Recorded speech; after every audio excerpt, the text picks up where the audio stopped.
Welcome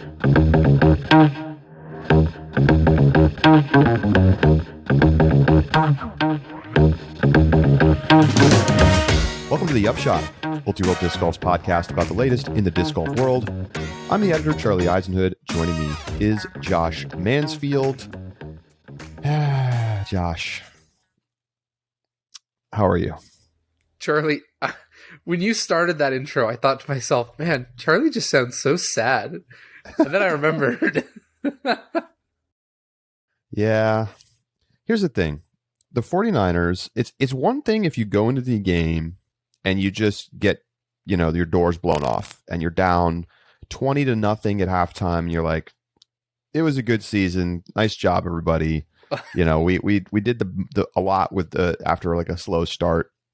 But to be up 10 in the fourth quarter and to have a literal gift-wrapped interception get dropped and to have the offense just go to absolute zero in the late stages of the game, it's just a painful way to go out. So I'd just like to say thank you to Jimmy Garoppolo for his time. I wish him luck elsewhere in the NFL. I'm sure he's going to get a job. He is a good quarterback. He is not a great quarterback. I am excited to begin the Trey Lance era in San Francisco. What the funniest part about what you just said to me is that you said it would be one thing if we were, down 20-0 at halftime, like another game that we knew of, 21-3, where the Bengals then come back. How did the Chiefs blow that game? I don't know. I swear, I really only watched the second half of that one, and it would be like Mahomes drops back, and then there's nobody open. Nobody. Well, and he's like scrambling, and he's scrambling, and he's scrambling, and then he gets sacked. And it's like, okay, well, that was that. I read a really good article, and they were talking about how the Bengals dropped back 8-man coverage on nearly half of all their plays in the second half, which was more than any time this season. And they just kept dropping 8 back, and Mahomes couldn't do anything about it. And I mean, if you're going to drop 8, you got to run the football. Yeah. I don't know what else to say. If they're only going to rush 3. Anyway, I'm the Homer Simpson meme where I'm going into the hedge and I'm coming back out with my Bengals gear on. So go Bengals. I'm excited. Super Bowl is going to be weird. Bengals Rams is super weird, but I'm looking forward to seeing if Joe Burrow can just do it in, like, basically his first year playing in the league. Amazing. It would be incredible. Speaking of Super Bowl, Charlie, I've got to ask. Yeah. Are you going to be watching the Super Bowl, or are you watching the Disc Golf Pro Tour All-Stars event? They're on the same weekend, aren't they? Same weekend. Wow. Well, look, I think it's a simple answer here. The All-Star event needs to schedule such that it ends at like 5:30 Eastern, which is 3:30 Pacific time. Mountain time, that is, which is, and the game starts at 4:30 Mountain time. The Super Bowl starts at 4:30 Mountain time. You can't cross. You don't want that. Like, people are going to turn it off and they're going to watch the Super Bowl. So I think it's actually kind of perfect if they time it right, which they have the option to do, of course. Start earlier on Sunday. And then, actually, wait a minute. Do they even play on Sunday? I think it's the singles. Does it finish on Saturday? I think it's the singles competition, because at least the Disc Golf Pro Tour website says 11th through the 13th. Okay, yeah, that's right. So then, yeah, you just got to start early and get it over with, and then everybody can go watch the Super Bowl. Because I'm sure the players want to go watch too. Like, it's not that important to win the All-Star weekend. Players DNF to go watch. Your team's near the bottom, like you're 10 points down. You're like, mathematically, we can't win. Let's get out of here. But it could be perfect, because then you get a little appetizer, the disc golf, and then you get ready for the game. It's going to be awesome. Yeah, I hope they don't double book it. I don't think they will. That would be foolish. So we got a fun show today. We're going to talk about some sales stuff. I mean, that's like the big thing. We're going to talk about disc sales from 2021, some trends. We're also going to look at the restructured manufacturer teams. We do this Manufacturers Cup contest every year at Ultra Disc Golf, and we kind of take a look at, you know, how many points are accumulated by the players for their sponsor teams. And so we're going to take a look at how that has shifted now that we've seen all of this movement in the off season. I cannot stress enough how wrong I was about this off season. I was extremely wrong. I was the most wrong I've been in a long time. So now it's all settled, and we have more multi-year contracts. So what does that mean for next year? I'm not, all bets are off. I'm just going to assume everything's crazy every year now. So we're going to get into that. Let's begin with a little thing that you saw on Instagram, Josh. Madison Walker trying to get some discs. Tell us about it.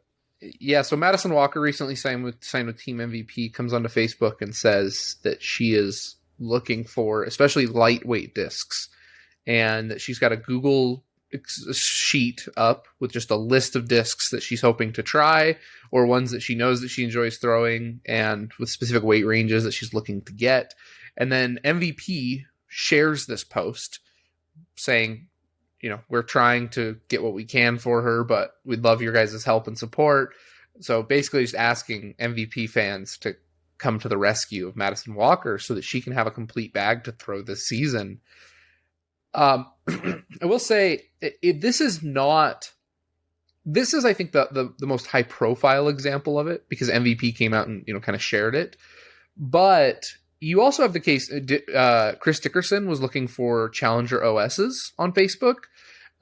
Pros come on to social media looking for specific discs. Typically they're out of production discs, and so they're just looking for older runs that they like in general. But this seems to be a trend, and definitely the most high profile example of a trend, given that MVP also shared the post, that pros are having difficulty getting discs that they want to throw.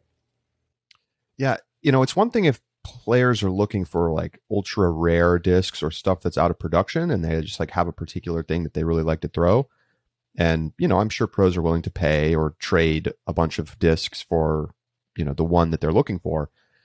It's a little different when you're like, hey, I need stock run stuff, and like I can't get it from my manufacturer, so like please help me.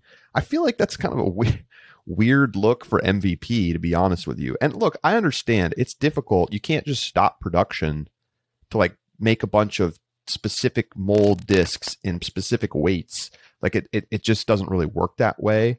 So I imagine that, you know, over the course of the year, they'll be able to supply what Madison Walker is looking for, but it's still, I don't know.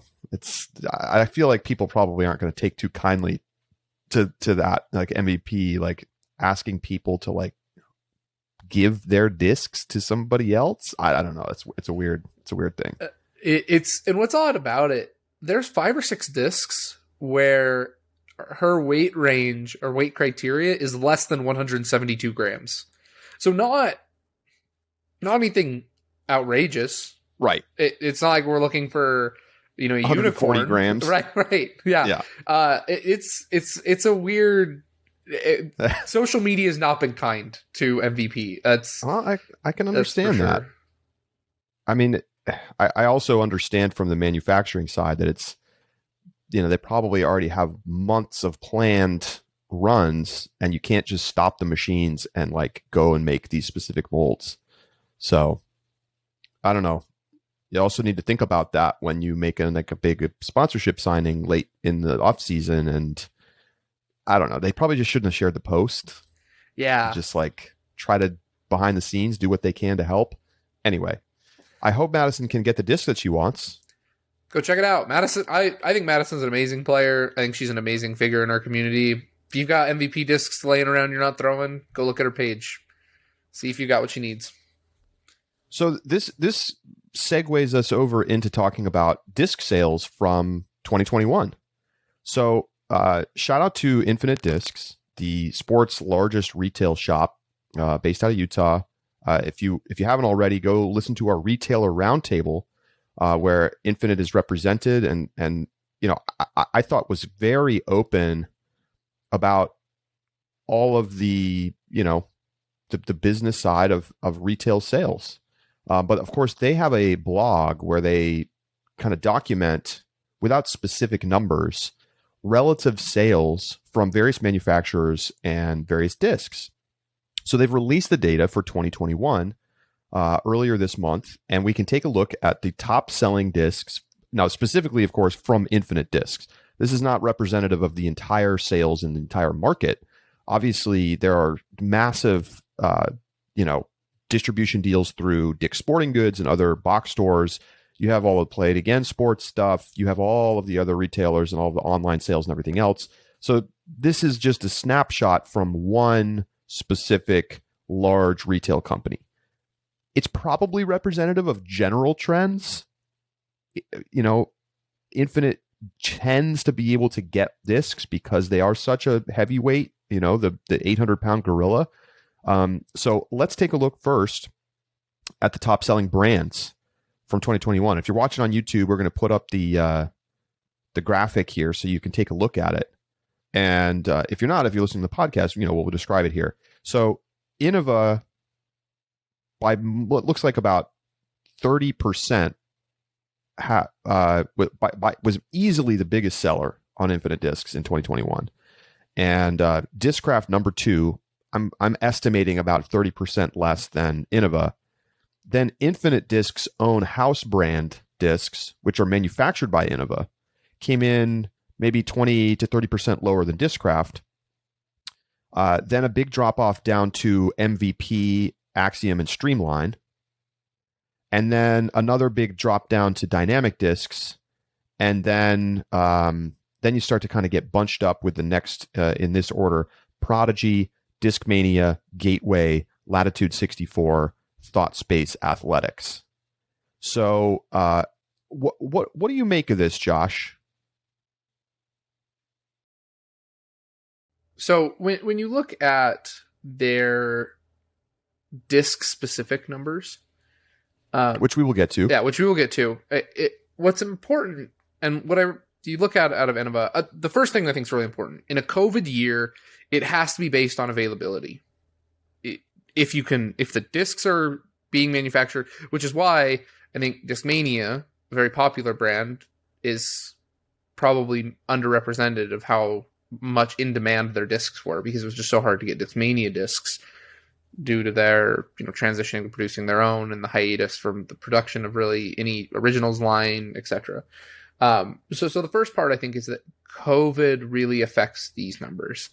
The second thing, though, Innova sold a lot of discs that didn't have players' names on them. Their production wasn't from just overwhelming tour series sales, though that contributes, or from a signature line of whether Ricky or Calvin's. It's from selling molds that people have always thrown and will probably always throw, which is the Destroyer, the T-Bird, the AVR. And so, they're doing great. They're doing great still. They are still the powerhouse manufacturer. Yep. And I have some thoughts on that in a moment. I think we already knew that Innova was the biggest company in the sport and that Discraft was number 2. This just confirms that. What I think is most interesting about this is how significant the sales were for the Infinite Discs house brand. Very significant. And I think this is a signal in my mind to other retail companies where it's like, oh, wait a minute, like we should get a retail partner, or we should get a manufacturing partner. We should start making our own discs, because that's where you can start to really see sales. And I imagine that some of that has to do with availability, right? So Infinite presumably has a contract with Innova that says Innova has to make them a certain number of discs. And that's probably a pretty tight partnership. So there may be some effect where, Innova sells more on Infinite because of that relationship. So that they're getting a lot of product from Innova that they're then being able to sell. They're also getting the discs produced by Innova for all of their own sales. But I just think that's particularly interesting. Obviously, it's going to be an outsized impact on the house brand website, right? You're obviously not buying the Infinite discs anywhere else. So if you want them, you have to buy them from Infinite Discs, pretty much. But I'm still surprised at the magnitude of sales of their discs relative to these other brands. Like they're outselling almost literally every brand except Innova and Discraft with their own house brand. That is impressive. They have a complete lineup. They have putters, or they have discs that are molded with pieces of Innova molds, and so they get wildly popular different parts of those Innova molds. I know that there's a disc that just got approved that is rumored to be a CD2 copy from Discmania that Innova is going to be, or Infinite Discs is going to be releasing. And so, I mean, they're targeting, they're so strategic. And the other thing I want to add about Infinite Discs, they have some of the best artwork in the game. Their stamps are so cool.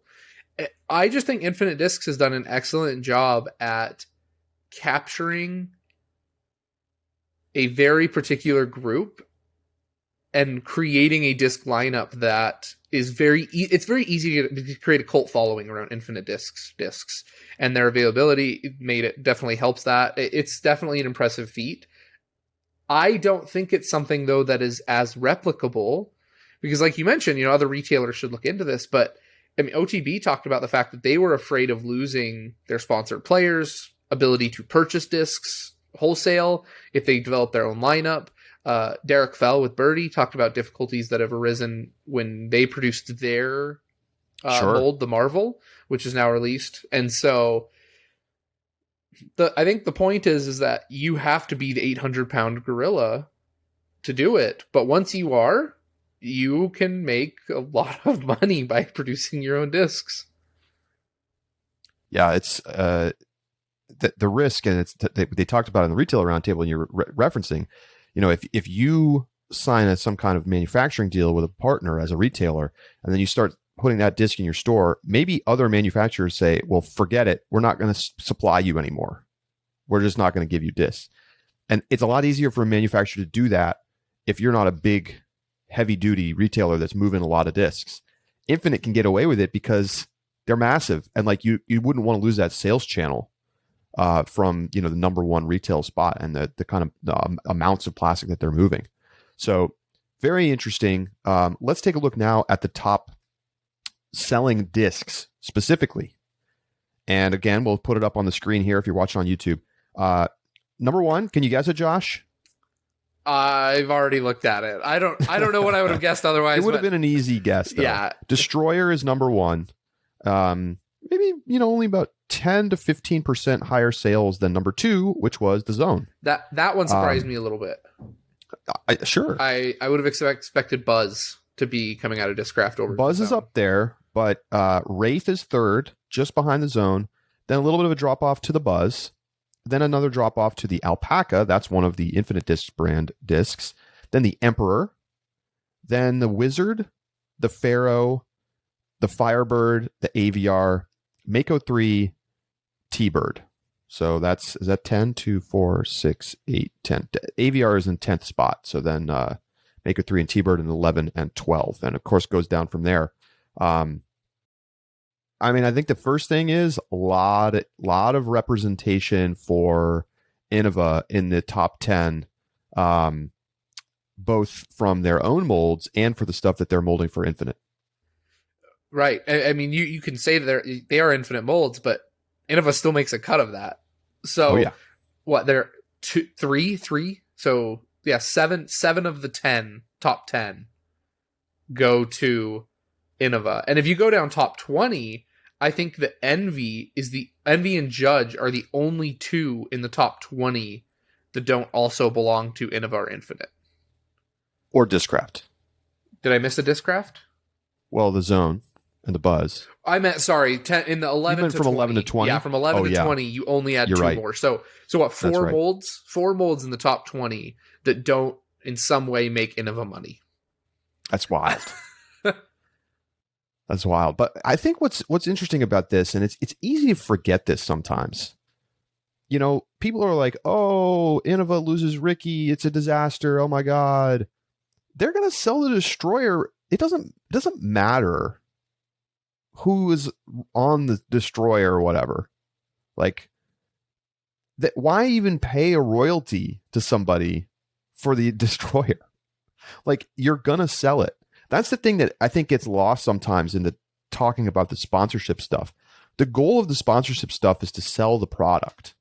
It's not to have like a winning football team. It's like, sure, that's fun conversation stuff, and we like to talk about it here on the show. But at the end of the day, the goal is to sell the product, and the destroyer sells itself. It is the distance driver by which all others are measured. You see players when they come to Innova, everybody bags destroyers. Ricky's performance improved with driving when he started throwing a destroyer. Will that maintain when he goes dynamic? Probably, maybe, but maybe not. Like, there's a reason that people gravitate to that disc. There's a reason people gravitate to the Buzz. It's not just because they're popular for, legacy's sake. They are great all-time classic discs that got popular because of their versatility and obviously there's a lot of flavors of these discs at this point, but it's still just like a staple disc in people's bags.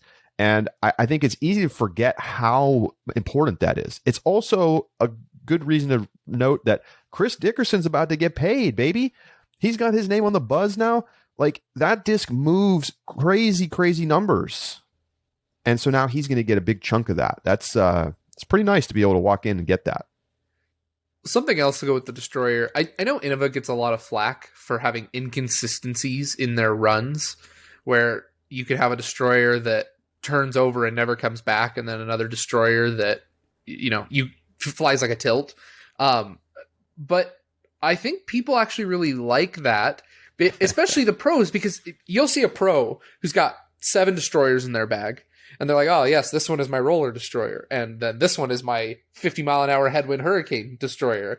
And the thing about it is, yes, they fly different, but the mold is the same. The feel in the hand is still the same. And so you now have a disc that in your hand is going to feel very, very similar, stiffness, wear, dome notwithstanding, but the same mold that can do everything for you. And that's what the destroyer is as a driver. And it's also what the Buzz is. And it's why people love those discs. And like you said, regardless of whose name is on it, that's going to continue to demand attention, demand and capture those kind of sales. And so I really don't think, like, that top 4, Alpaca's odd, top 4. The top 4, I wouldn't be shocked if they are the top 4 again next year and for the next 5 years.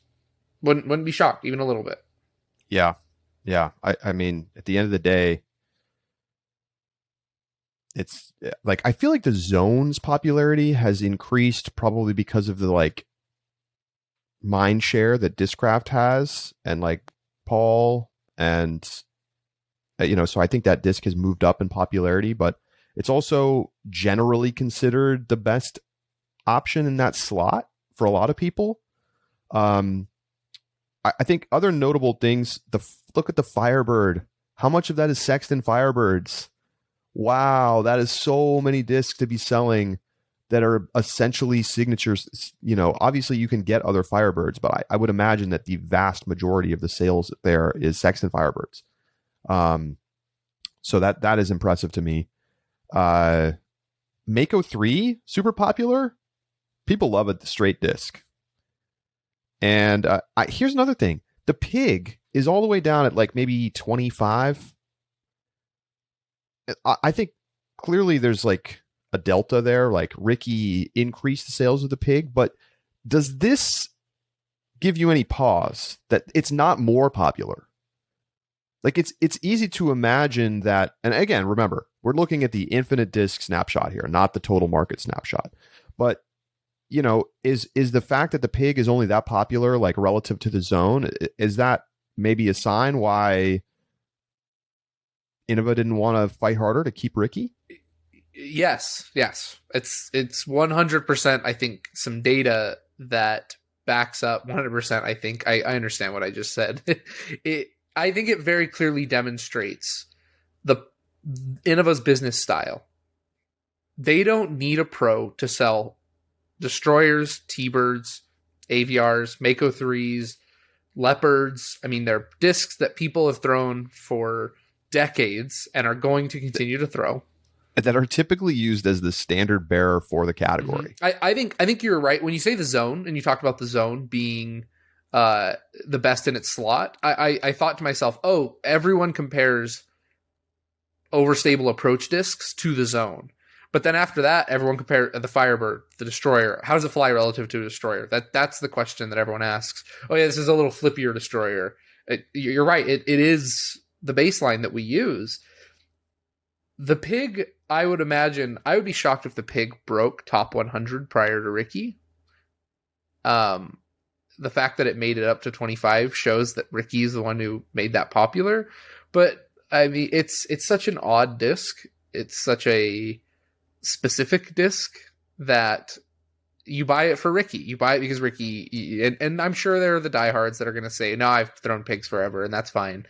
But that's what Ricky sold, and then that's it. And it's very clear. It's super hard to know, of course. It is. But I guess my point is that give Ricky a signature pig and then sign him to a 4-year, multi-million-dollar deal. Those pig sales aren't going to move much more. They might go up a little bit. If you're not going to give Ricky a signature line of discs, then you've seen what Ricky can sell for you. And that's probably near the ceiling of what Ricky had to offer in terms of his sales. So just going back, as I think this is interesting to look at the kind of the changes over time, I went back to 2018 data from Infinite Discs. Destroyer still easily number one. The P2 was the second most popular disc. The AVR third, Firebird fourth, Buzz fifth. And then T-Bird, Wraith, Thunderbird, Shrike, and Judge. So where's Pig on that? It's not even on this list. Okay. Now, let me see. The Pig. When did Ricky sign with 18. Innova? 2019? 18. Okay, right. So now we look at the top 100 of 2019. Okay, so this is pre-COVID. Okay. Destroyer number one, Zeus number two, the Macbeth effect, Buzz number three, but the Buzz is always up near the top. P2 number four, that disc was just ultra popular, still is, obviously. The Luna was five, the Wraith was six, then Firebird, and then Zone. The Zone moved from 33rd in 2018 to 8th in 2019. Okay, so, and now it's even higher. The Zone has just really become preeminent in people's minds. And that shows you the power of advertising and marketing. And on this list, the Pig is 27th, up from 200th. Okay, so there was a major increase in pig sales. The thing is, it's still not that popular of a disc. Mm-mm. It didn't move like Macbeth stuff. Right. The other thing that's noteworthy on this year's, the Alpaca was marketed as a P2 replacement. Right. And so, you can substitute in. I doubt the Alpaca sells as well. I'd be interested to see now that P2 availability is back. Uh-huh. Yeah, I imagine it's interesting. the Alpaca drops something off. to keep an eye on for next year's sales data. So, there's a lot of staple molds, but then you also see stuff rising and falling based on demand, right? We don't see the Luna up in the top 10 this year. I think Luna's got really I don't hard even know where it is. I think Luna's got really hard to buy, though. Yeah, they just didn't have stock, right? Yeah, Luna's all the way down. I see it. It's way down there, maybe 40th. So interesting to see. Obviously, all of this stuff is clouded by availability as well as what is being sold at infinitedisc.com. But I think it's still useful data to take a look at, and it shows you that Innova's going to be fine, folks. They're going to be fine. We're going to take a break. When we come back, we're going to take a look at the current Manufacturers Cup standings. If the teams that will be in 2022 were in place last year. So how did things change around year over year? We're going to look at it next. Stay with us. It's the Upshot.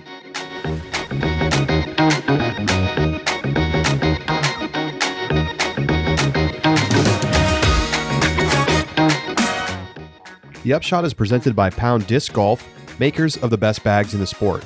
Now, you know I like a smaller bag. I carry a Pound toolbox around the course, but I am getting a little tired of lugging the bag and having to carry it in my hand. Well, good news, small bag lovers, because I have it on good authority that the Rufus, the new smaller bag from Pound, is coming soon. So keep your eyes peeled to Pound Disc Golf's social media to see when you'll be able to get your hands on the new Rufus. I know I will have one. PoundDiscGolf.com.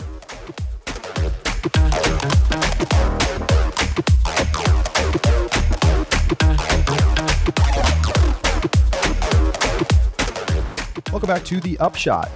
So we're going to take a look now at the Manufacturers Cup changes since we've seen a lot of players move sponsorships in this offseason. So just again, quick note on what the Manufacturers Cup is.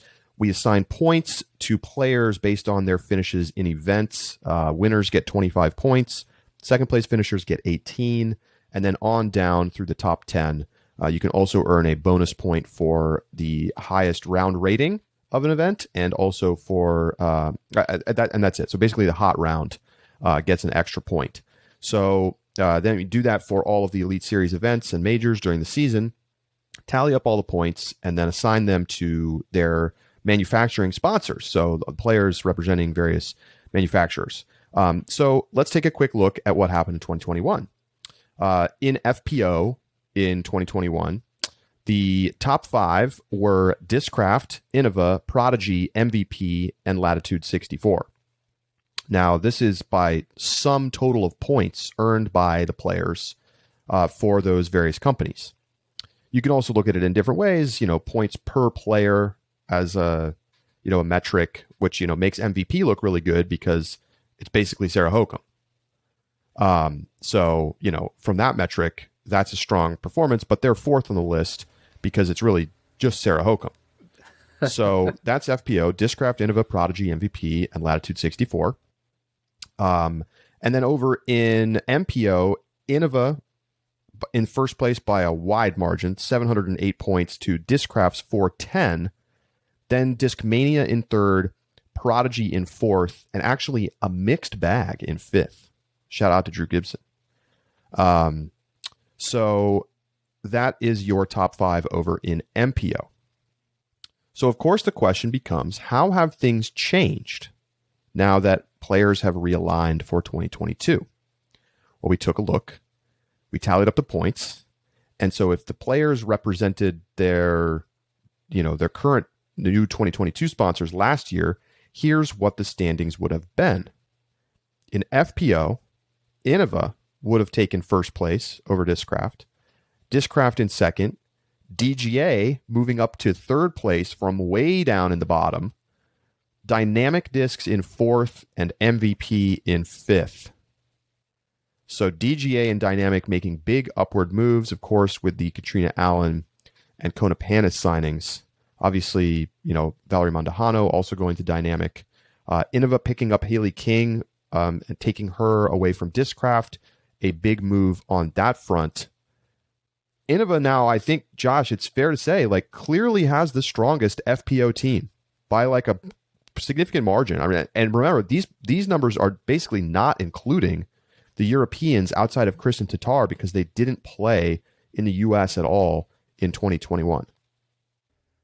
Right. So Innova's current standings take the top spot without 2 players who are considered better than Innova's top player right now. Yeah, Innova could conceivably go first, second, third at multiple Elite Series events. Very possible. I mean, Paige probably will break in. Will definitely break into several of those. Katrina will break into some of those.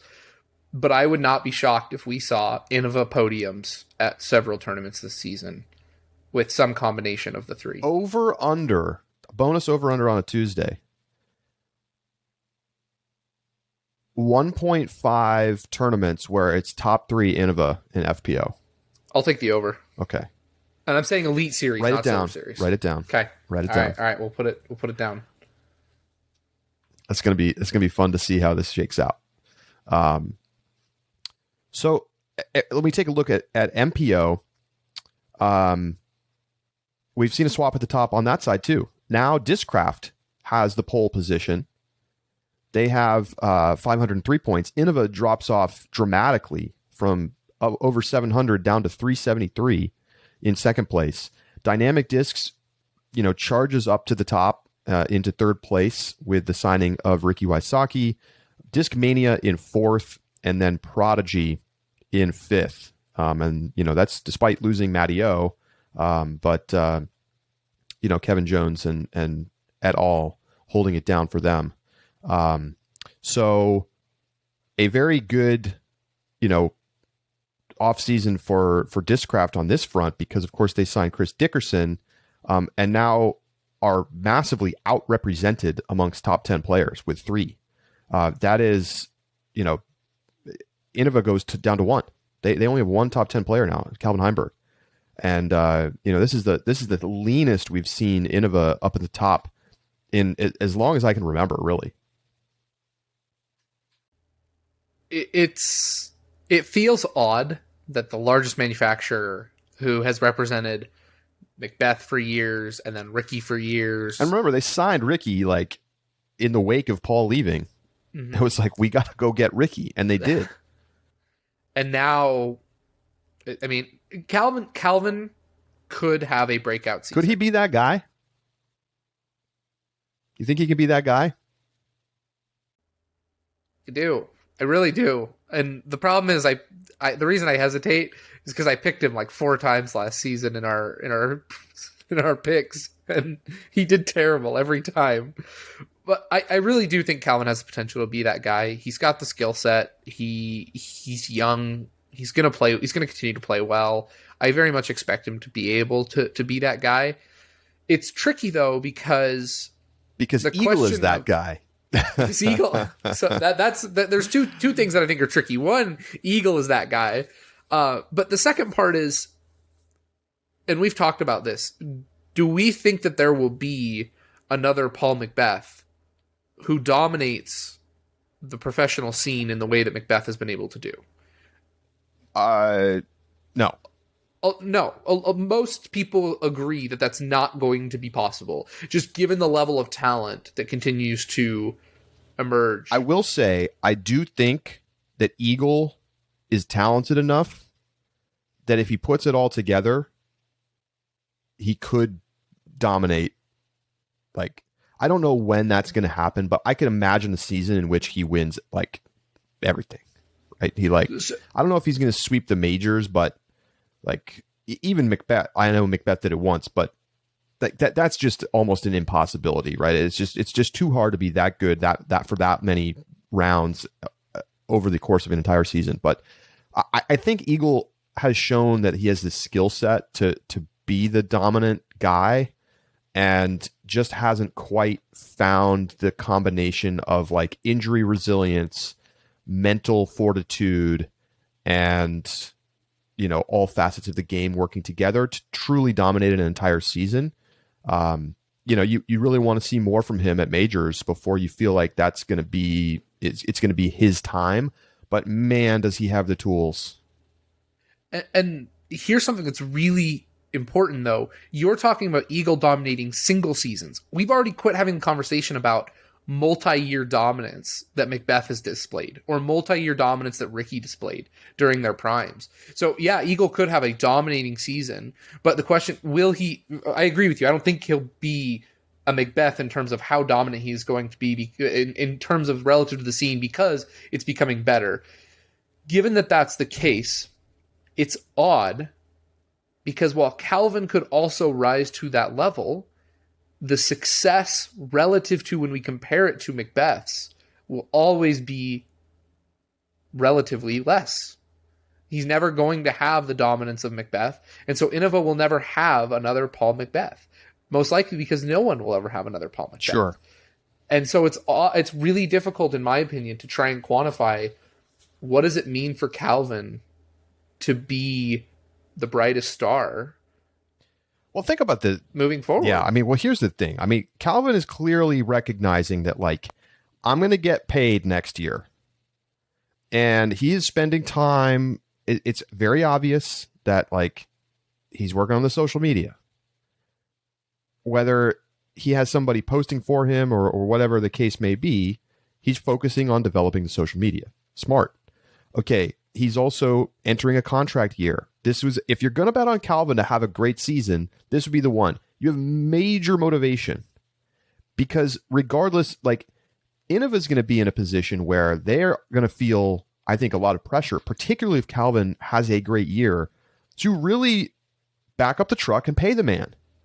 Because otherwise, where are they going to go? Who are they going to get? Look at the situation. Ricky, long-term deal. Macbeth, long-term deal. Eagles under contract. Hamas, multi-year deal. Dickerson, multi-year deal. Kevin Jones, multi-year deal. Kyle Klein just got re-signed. Drew Gibson seems to be doing just fine and is happy over at Infinite. James Conrad, I just don't see him going back to Innova. Matt Oram, multi-year deal. Like, unless somebody pops off that we just have no idea and didn't expect it from, where are they going to go besides re-signing Calvin? And so if Calvin really plays well, he's going to have a lot of negotiating power. I mean, he's got to know that. And so, like, it feels to me like Calvin kind of missed the opportunity to go out and get money like last season when he re-signed with Innova. And I mean, I'm sure he's doing fine. You know, Halo Destroyers are probably selling great and he's probably making nice money, but he's got to be seeing these other deals to be like, I can get, high six figures, close to seven figures a year too. And this is the season that he's got to go out and prove it. So, it's hard not to think that he's going to have a good year because he's going to have extremely high motivation to do so. And I mean, we've seen his ceiling, or we've seen his potential, I guess. I don't know if we've seen a Calvin ceiling, but when he's dialed, I think he makes the game look more effortless than just about anybody. It's amazing because he's just so nonchalant about it. Yeah, he also has a style that's like very smooth, like just very hard, straight shots. Not trying to do crazy stuff. I think his game translates. I mean, I still think that there's times when I watch him make shots on the course that I'm like, that's unbelievable. Like he will make shots that are more impressive than just about anybody else on tour. It's just that it's been a little up and down for him. Mm-hmm. I felt like we were going to see a monster season from Heimberg last year after what we saw from 2020. And not that he was bad, but he wasn't as good as in 2020. No, he was not at all. But I agree with you. I think this is the season. If you're going to bet on Calvin, this is the season to do it. I know that I probably will bet on him lots. I hope he does not cause me as much heartbreak. Tom Brady just officially announced his retirement after his camp denied that he was retiring after reports came out last week. So it will be a day when, Macbeth announces that he's going to stop playing MPO tournaments. We're a ways off from that. Think about that. Like, we still have how many more years of like Wysocki versus Macbeth storyline do we still have? Didn't Macbeth in the interview say he thinks he can win 7 of the next 15?